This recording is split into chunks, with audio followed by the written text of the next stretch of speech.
Napakalinaw mo ding makikita ang mga windmill ng Ilocos Norte kahit nasa Cagayan ka pa lang. Oh, ang galing, di ba? Kahit hindi mo na kailangang pumunta ng Ilocos.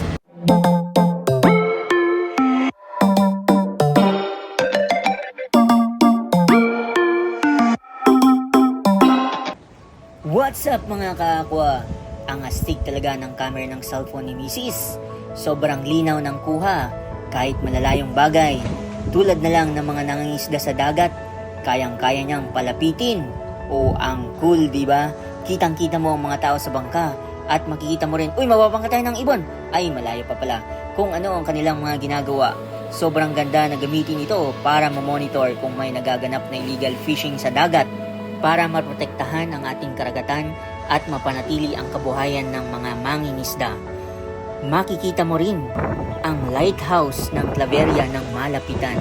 Parang nakikita mo na rin ang lighthouse ng Batanes. O astig, di ba?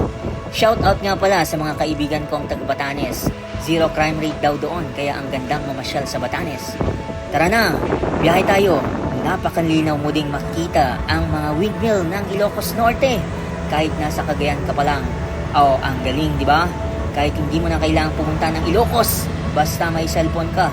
Katulad nito, kung may duda ka pa rin sa kakayahan ng camera ng cellphone na ito, huwag kang mag-alala.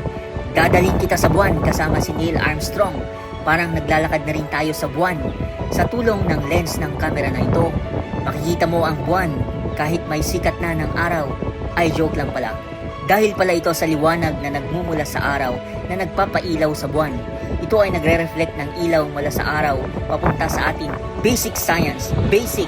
At last na ito, kaya rin itong makita ang mga kaluluwa sa langit tulad ng mga halo na nakikita mo. Nakikita mo naman, di ba?